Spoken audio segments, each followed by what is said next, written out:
I started so early because I've literally heard business around me since I was like 8. As a passion project, we got some of our friends together in my house and we were like, let's do a photo shoot. We have some samples and everyone was really excited because they were all bored. I had to make a whole presentation on like what Kava is going to be about to my parents and the 20 other people I live with because the joint family setup is different. The only image I have in my mind is that Kahani Ghar Ghar Ki house, and everybody's together. Is it that type of setup? Where It is a hum saath saath hai, let's do everything, Yeah. aartis together. Yeah. It's Oh, the whole... beautiful. Yeah. Oh, I'm so excited that there's a little bit of reality in all of that we saw. 3, 2, 1, Go confidently in the direction of your dreams. Live the life you have imagined.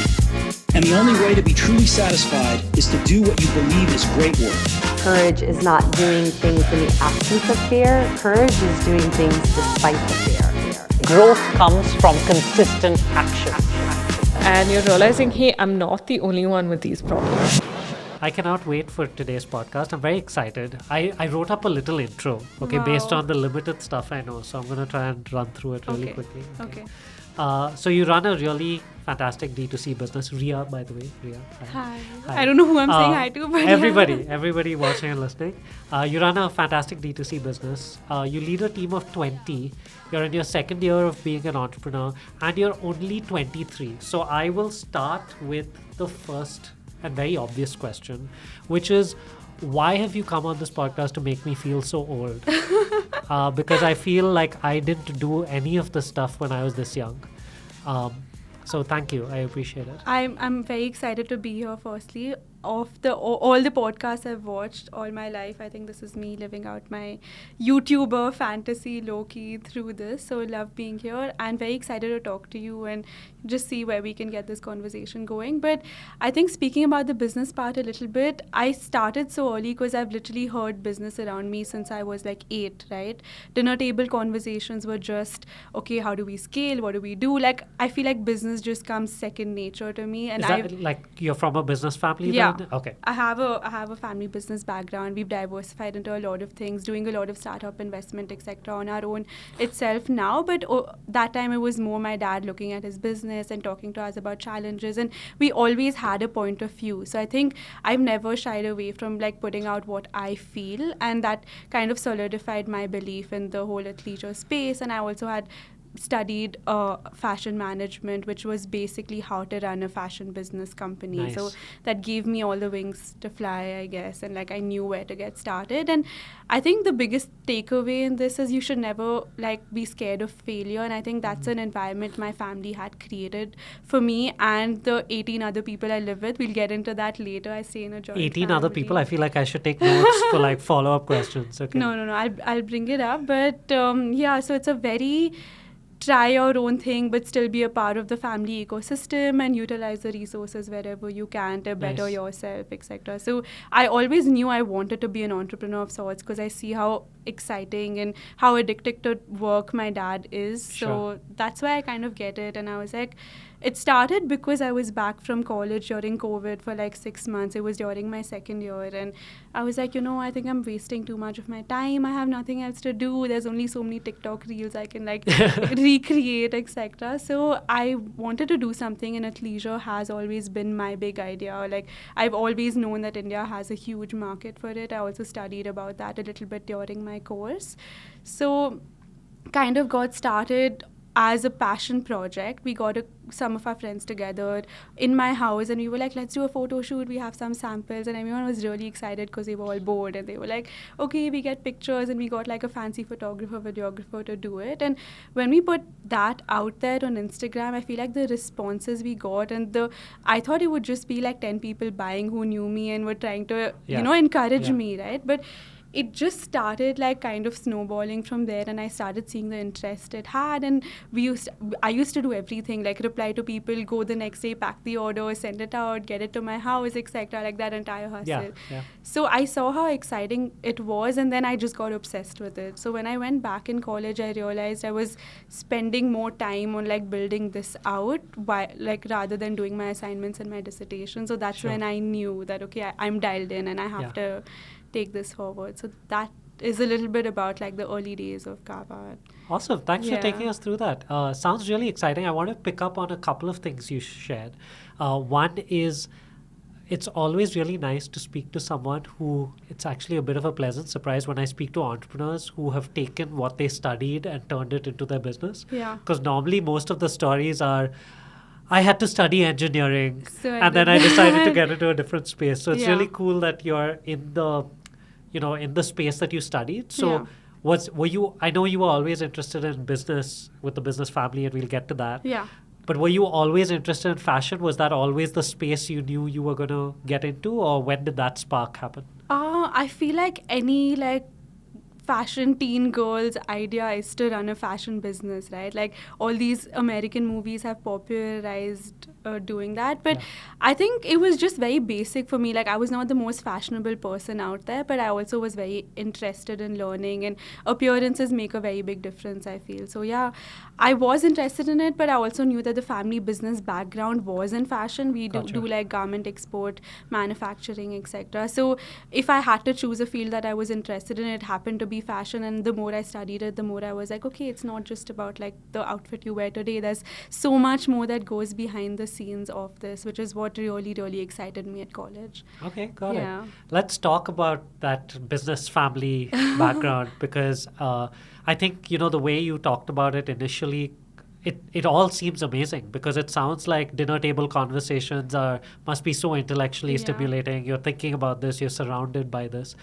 Were there any downsides of being in a business family that you're experiencing as an entrepreneur? Was there ever any pressure to get into the family business? Or can you tell me a little bit about the ups and a bit of the downs of being part of the business family? Yeah, I mean, there's a lot. So I actually just was at a 2-day conference where we were discussing what the pressures of being from a family business are like. And I have a lot of insight from other family businesses around that I was interacting with as well. So obviously there's an unsaid pressure of taking the legacy forward, right? Because that's what everyone is building. It's the legacy of the family conglomerate and making sure that everyone's doing well and utilizing the ecosystem to grow, etc. But I feel like the pressure was more to diversify on my own and add something to it. So the family business essentially is B2B. Like we sell to other brands like H&M, Zara, etc. Like we make clothes for them. So using that know-how and then bringing that to the Indian market and understanding supply chain but making a brand out of it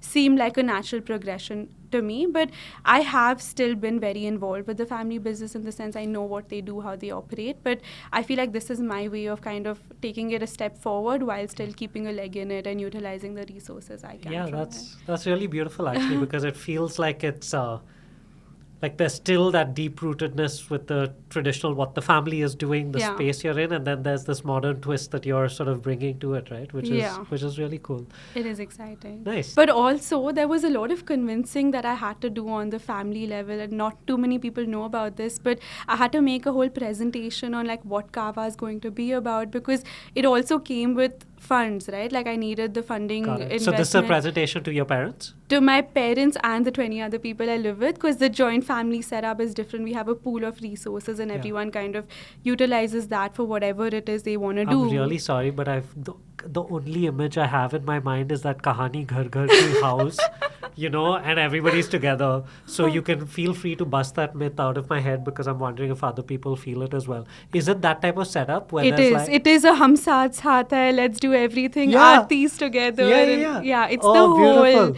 Yeah. Oh, And I'm so excited that there's a little bit of reality in all of that we saw. obviously not that dramatized where dupattas are getting stuck Yeah, in you don't people. turn around 3 times? Yeah, No, okay, no. cool. Oh. But it's like, I would like to say the modern version of it where we're still very, like we have discussions together and we have family dinners on certain days of the Oh, week that's so and sweet. it's really nice. I Yeah. also like, we all grew up staying in the same room, like all my cousins, siblings. I like to call them my siblings because Sure. that's the kind of bond I have with them. But yeah, so there were a lot of decision makers in a joint family business where all the resources are pooled, Yeah. etc. So I wanted to make sure firstly that my business was taken seriously from day one. Like I didn't want it to seem like just, okay, like she's running something, whatever. Like I want, if I was gonna do something, I needed it to be big, and that's what excited me, right? I didn't want to just be like, she's selling a few clothes here and there. Like I wanted to really make it.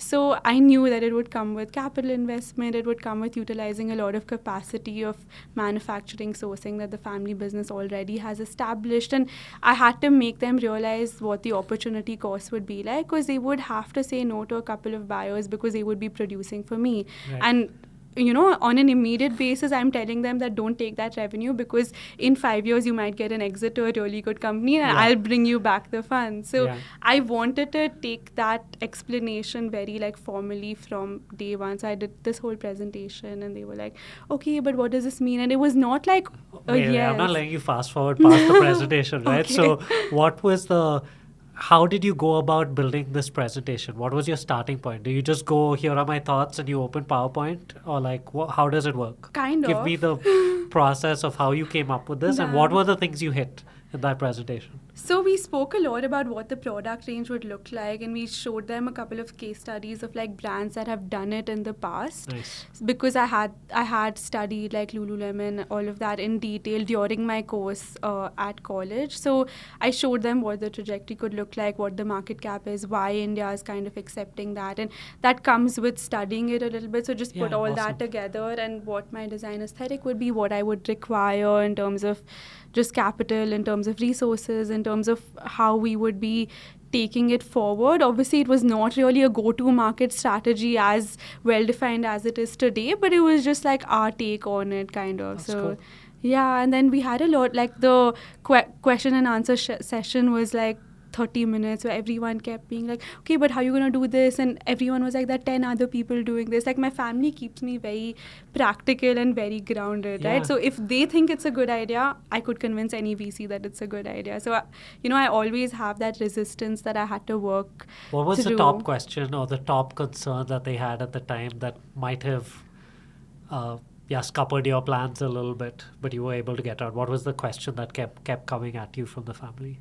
I mean, they were. Everyone still tells me this. They're like, there's so many fashion brands out there. What's going to be the differential? Like, why are you going to be the one that succeeds and not like the 10 other people? What was your answer back then? I was just like, because we have the expertise on supply chain, and that takes people really long to figure out. I feel like it's more of a strategy, resource utilizing thing, and also because we resonate with the Gen Z and the people we're selling to more than any other founder I know would. Yeah, so that's great. That I think it's a good combination of a lot of things, because there's nothing proprietary really. Obviously, a lot of our fabrics we develop in-house and make sure have an edge that can't be easily imitable because we manufacture on our own, etc. But there's also like how fast can someone who's trying to imitate what I'm doing do it, because I already have everything aligned for me.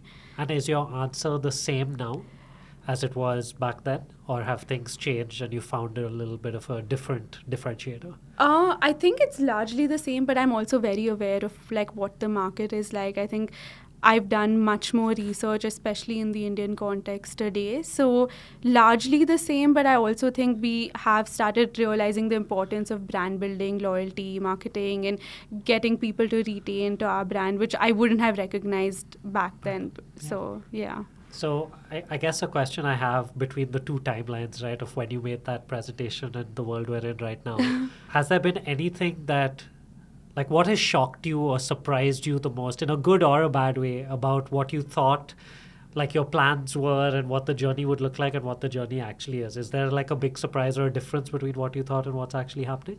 So it's funny you asked me this, because I'm not like, I'd never take a step back from what I do and retrospect and look at, oh my God, this is what I've created, etc. Because I think that's counterproductive to growth. I always have to feel like I'm not doing enough, and that's just the mindset that I'm in. But I think in terms of industry, I feel like obviously right now we all know funding climate is a little off than it was in 2020, where every company was getting funded essentially. So that is a big change, and trying to like convince people, etc., takes a lot, but also if they see merit in your numbers, then it's good enough.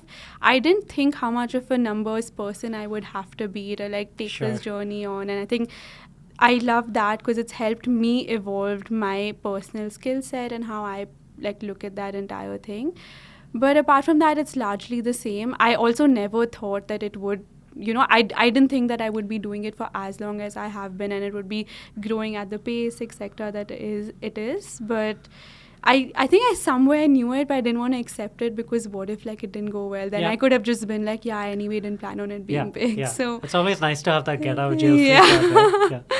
So yeah, largely that. Also like managing a team and like managing people while still being young is a very different dynamic, especially people who work on the supply side that have like years and years of experience. So that's something I've had to like adapt myself to, because the first question I get when I meet someone for the first time is, oh, how old are you? You look 15, you look 10, like, like that type of a thing. So How do you deal with that, by the way? Does it drive you mad? It does, because I feel like people have like an impression of what I'm going to be, and they want to have very different conversations with me, and I'm like, no, like talk to me about the real shit. Like I know everything, right? Like I'm literally doing this 24/7. So I feel like there is a connotation of people not fully understanding what I come with, but I feel like I'm able to like change their opinions within the first few minutes of conversation. And now with them knowing what I've built, I think they do kind of understand that, okay, there's more to it than just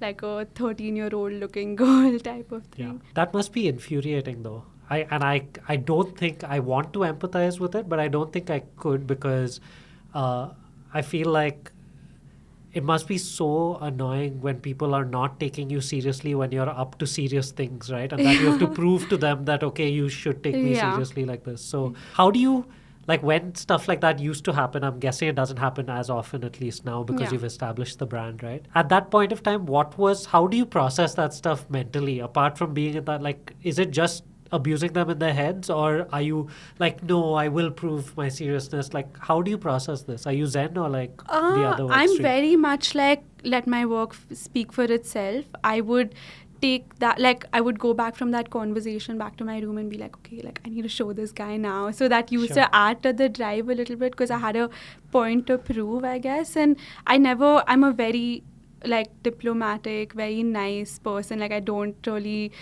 I would not fight with someone that I don't have to pick a fight with. So I would just like take that conversation at it, and then try to have the same person come up to me like a few years later and be like, oh, you really did that. So I like that part of the journey. Another really interesting part about your journey is that it's not just your journey. Of course, the team is involved, but initially you co-founded this with your even younger sister, right? Shreya, if I'm not... Shreya? Yeah. Okay, and she is currently in London studying? Yeah, she's in Warwick. Okay, she's in Warwick. Okay, Yeah. so she's eating at the Dirty Duck every now and then. Is she? I don't know if that's still a thing. Just let her know, and then she'll be. Do you know about the Warwick famous purple drink, which is basically beer and all these kind of things? Yes. I went there the first time, like, what shit are people drinking in Warwick?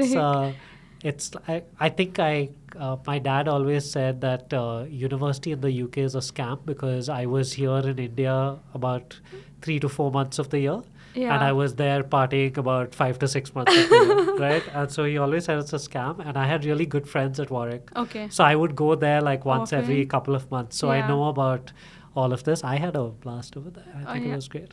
So were you there as well, or where did you study? I was in London. I studied in LCF, which is in the heartland. And my assignments were like, go to Superdry and spend like 20 days just writing down everything about their product. Right.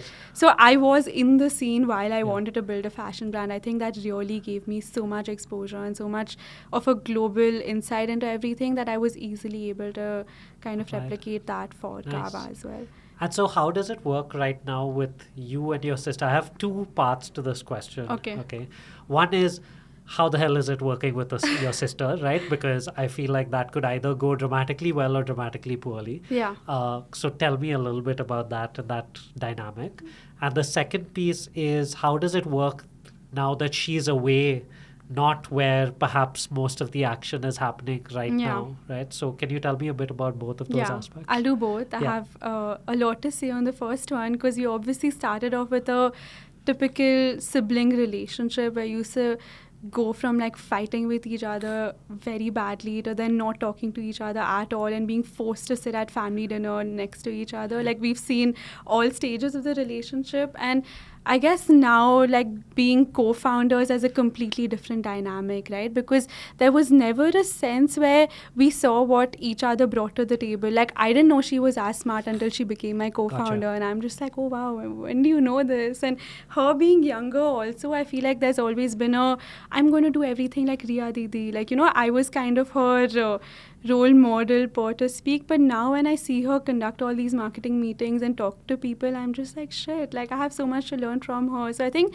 there's a lot of mutual respect now in the relationship. And the biggest thing is trust, right? Like I couldn't have trusted any other co-founder as much as I trust my sister. And that gives me a lot of comfort and ease in the decision making that she does, because I'm like, she's the only one who's going to think about it as much from my perspective as she is from her perspective, and ensure that, we're doing everything right for the business. So that way, I think we don't question each other. Like if Shreya says something, it goes. Even though I might have an opinion on it, I'm going to tell her on the side, and we have very clear divisions of what we do. So it's always her call is final when it comes to certain things, and mine the other way around. We obviously have a lot of arguments, and we're constantly talking about work 24/7 and trying to still have like a sibling bond while being co-founders. But it's quite interesting, and I wouldn't want to do this with anyone else, honestly. Oh, that's beautiful. You're making me feel like hopefully someday I'll do something with my sister as well. We've always talked about this, but we've never quite gotten down to doing it. So thank you. I was speaking to a couple of co-founders last week as well from Aura Social, Ashwini and Hannah. And they've been best friends since they were 2. Okay. So not quite sisters, but as close as you can get, right? And their solution to this whole like keeping that dynamic alive was they just have separate WhatsApp groups for different types of conversations. So they have a separate WhatsApp group between just the 2 of them for work and 2 of them for personal stuff and all of this. Have you guys had to do any of this, or is it just naturally working with business and with, the family side of things? I think I would like to give my mom a lot of the credit to keep our relationship intact, because she can see sometimes when the tensions are rising and we're very frustrated about targets, and there's a lot of things that are happening between us. But when we used to go back home from office or whatever, like she gets on video calls with them and whatever, she understands that, and she's just like, okay, you know what, we need to operate like a family now. Because even my parents are heavily involved in Kava, especially owing to my dad's experience in it. My mom does a lot of the HR, finance, all the kind of things I don't want to do. I'm like, Mom, that's on you. And she also has experience doing this before. So largely as a family, we start speaking about work a lot, right? Like when an outsider comes in, they're just like, is this all you guys talk about? And I'm just like, yeah, kind of. It's just an investment meeting every night. Yeah, like it feels like that, honestly. But then I think we're very good at taking time away from it and being like, I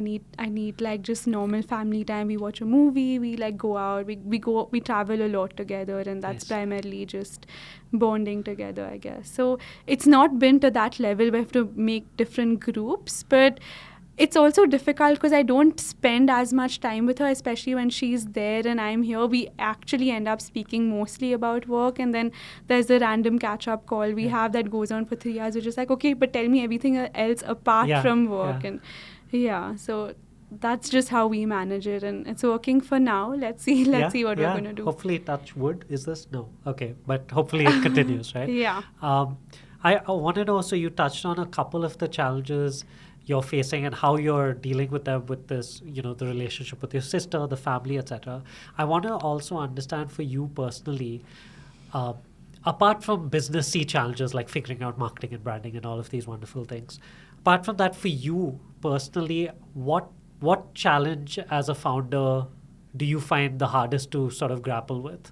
Right now, what challenges are you facing personally being a founder and being, taking on that role of CEO or co-founder? I think you have to like put yourself out there a lot, which we were speaking about a little earlier, and that's kind of contradictory to how I am as a person. I would say very introverted unless like people know me, etc. So founders these days are expected to like be out there, be very vocal about their product, and have like massive following, be an influencer, and like do the dancing reels, etc. Which I think is a little I'm easing into that concept, but I think that is a pressure that I'm a little like unsure about. But I think I get it. Like you have to be as vocal as you can be about something you believe in. So I'm making my peace with this, hence this podcast. But that one, and also secondly, a lot of the team I hire, etc., are within social circles, age groups, etc., of me, right? So it's very difficult to establish like a divide between when should I be a friend with you, when should I ask you for deliverables, how can I get people to respect me as much as they would a person with 50 years of work experience who's, like been at the top of a lot of hierarchical positions. So both of these things are kind of my answers to this. And I think there are a lot of young founders who actually watch and listen to this and are part of the Jigsaw community. So I wanted to understand from you as a young founder who is, dealing with this, how do you get the team to respect you and all of these type of things. What's your go-to to make that happen, right? Or are there red lines you draw the other way of what's your red line of not getting respect versus being a friend? Like, how are you dealing with that side of things? So I actually believe in having everyone on my team being an entrepreneur themselves. So I think my team can attest to the fact that I give them broad guidelines of how I want it to happen and breaking down tasks and making sure that they feel like as much ownership for the company as I do within their day-to-day activities is something I really believe in, because I actually keep putting myself in their position because I think it's easy for me to. I keep hearing a lot of my friends working in similar brands, startup, etc., and having a lot of challenges with not being heard, firstly, and secondly, being felt that the idea was never good enough. And I don't encourage that at all. So I think it's a very safe space for anyone who has the appetite to grow with the brand and anyone who can give me the output too. So if someone is constantly doing their work and wants to like chill and like eat while they're in a meeting or do things like that, I'm very okay with it. But as soon as results are not delivered, I feel like that's a red flag for me. So that's where I draw the line, and I'm just like, okay, like I can't be like a chill boss and give you whatever you want if you're not going to give me anything in return. And I think there's a lot of respect for that in the team itself. Also, I think when they do interact with me and not, they know that I will let them do their own. Like, if someone has certain experience in a place, I will take their opinion very seriously when it comes to that place. Because scaling the team also means getting people that have a lot more experience and specialization in that category that I probably wouldn't. And I just have to mobilize the resources and kind of get everyone to perform at their A game for me to perform. So I don't try to instruct, and I'm not just like, oh, I want it that way or you want it that way. There's a discussion, and if they agree and I agree, then that's what kind of goes ahead. Got it. Okay. We've talked about a lot of serious themes. We have. So I want to break up the conversation a little bit, and we have a fun little segment we call Jaldi with Jigsaw, where I put you on the spot and ask you questions really quickly. Damn. So no pressure at all. But you just need to give me the first answer that pops into your head, and not think very deeply about it, right? And just go for it. I'll try to make it rapid. Yeah. Okay. Cool. This is feeling like my coffee with Karan moment, guys. Yeah. You win absolutely nothing if you win the coffee. I want a hamper. Yeah. No, not happening. A free coffee at WeWork. A free coffee at WeWork? Yeah, there's a chai point machine right there. I will walk you straight to it and even press the button for you. That's a fair deal. I think I take that. Okay. Cool. Are you ready for Jaldi with Jigsaw? Yeah. Okay, great. You started off great. That was question 1. Okay. Amazing. Fair enough. Easy. Okay. Next one. If your business was a superhero, what would its superpower be? Oh my God. Yeah, that is so hard. Like, I think I'd want my business to read everyone's minds, because I think that's something that can solve a lot of problems, especially my customers. Like, tell me what you want and I'll make it for you. Yeah. So. Oh, that's really smart. That's a great answer. Okay. Okay. If you could have a 1-hour conversation with any entrepreneur, who would it be and why? That is so hard. Yeah, I know. It's God. all very hard. But blame it on AI, not on me. So I'm good. Honestly, I genuinely think it would still be my dad, irrespective of the amount of time I've spent with him. I just feel like every time he gives me insight that I'm just like, shit, how do you know everything? Like, I want to be on that level. So I have, and I've also seen a lot of business executives and entrepreneurs and my mentors, etc., give me similar advice. And I'm like, yeah, my dad used to tell me that and I never took him seriously. Yeah. So maybe a 1 hour conversation where I'm actually taking his advice seriously and taking notes, etc. That's smart. It's crazy how we all take our parents for granted for so long, right? And we just need somebody else to tell us the same thing in a different voice, and we're like, oh, that's genius. And I would never back answer to them the way I do with him. Yeah. Okay. Next one is, do you have, what's your go-to productivity hack that you use like every day or every week? I think organizing the week prior really helps, because then you're not coming in, you're like, okay, like what do I have to pick up on? So we do this thing where we create like events for each thing we have to work on. So if someone has an email, which is like a customer journey or whatever, they put that into their calendar, like 12:30 to 3 on a Tuesday, I'm going to be doing this. Gotcha. And that just helps. I think organization really helps with productivity. And sometimes when you have like a block, I think taking like a 10-15 minute breather also really helps. Got So it. Is your life things. like on your calendar? Like, does it run on your calendar? Yeah, Like, but I've okay. had I'm to the do same. that. I'm the same. Yeah. Okay. I literally I went to the extent where a couple of years ago, I had a block for spontaneous fun time. Oh my God. And then I realized, wait, I've gone too far Into down this. one extreme, because I'm looking Yeah. at my calendar, I'm like, I'm supposed to have fun now. Like, what am I supposed to do? Anyway, so as long as we okay. don't go down, to that And that's level, a I think good we're good. piece of advice. That's for a great me. red flag, by the way. I might need to take. I'm not at that level yet, but I might be. Yeah, so let's hope you don't get that. Yeah. It was terrible to be at that stage. Anyway, next question is, what's your favorite eureka moment in your entrepreneurial journey where you just figured something out and it clicked finally? Damn, like I said, I'm not someone that savors my achievements. This is your time. This at is your all. time to reflect and figure out what worked. I think, it's, I don't know if this is a validating moment or what, but when I meet someone I'm meeting for the first time and I tell them that, okay, like I'm the founder of Kava at Leisure, and they're like, oh my God, I've worn your stuff. I really like it. The fit is so good. This is so good. And I'm just, that like makes me feel really happy from within, because that's a proof of everything I've been doing. So I guess that. Yeah, I think that's beautiful, because I've asked entrepreneurs at different stages, from like entrepreneurs from day zero to people who've been funded many times over. Yeah. And the go-to answer is always when somebody you know or you don't know tells you, I have used your product or your service, or I've been a part of whatever you've done. Yeah. There's just this fuzzy feeling, Yeah. that comes however small or big you are. I get which is really pretty cool. excited. Yeah. I'm just like, wow, really? Like, I still pinch myself every time that happens. What is the most unexpected or unusual skill you have outside of work?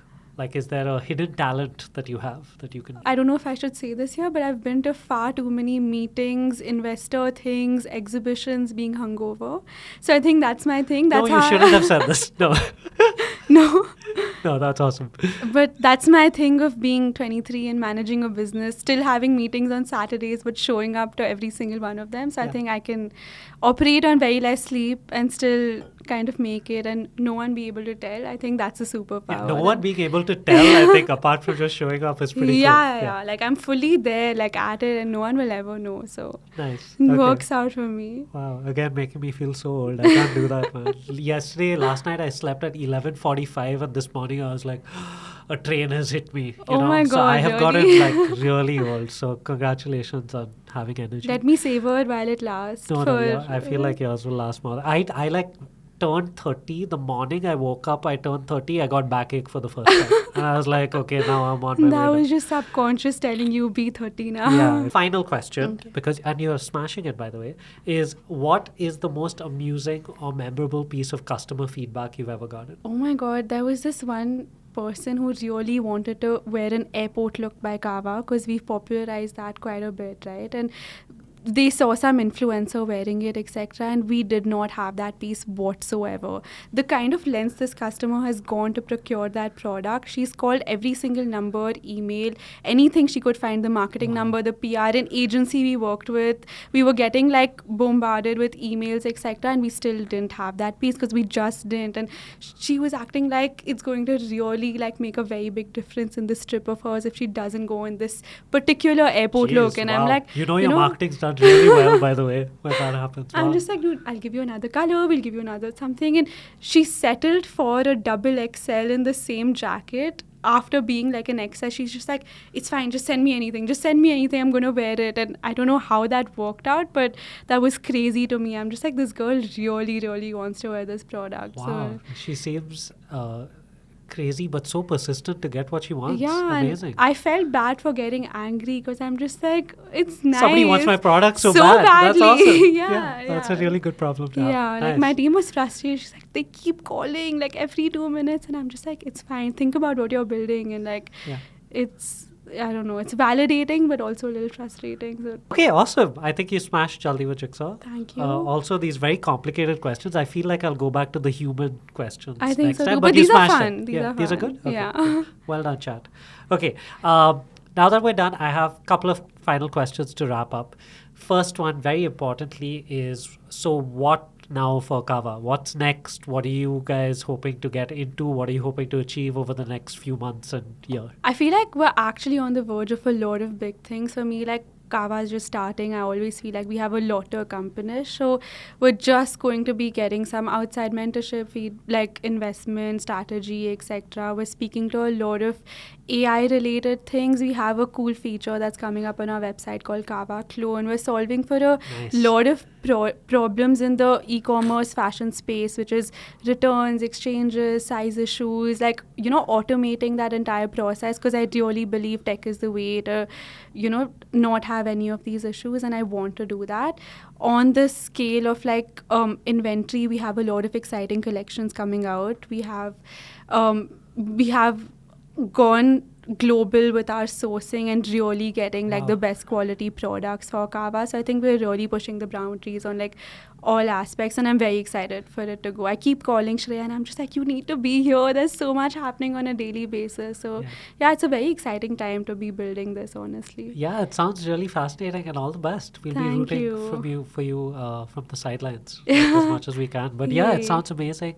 As I promised, we'll wrap things up with a final question, which is, if people are interested in you, following you, your journey, or Kava, where is the best place for them to go? So obviously our Instagram page, Kava_athleisure, come see what we put out there, see our new drops, just follow us there. And if you want more deeper insights into our community, Kava Club is all the behind the scenes, the inside working, all the things that didn't go well, the things that did go well, etc. So that's more for like the business enthusiasts or anyone who wants to just be a part of our extra journey. Obviously you can see us on YouTube Shorts, etc. Also we're on LinkedIn. Man, y'all are everywhere.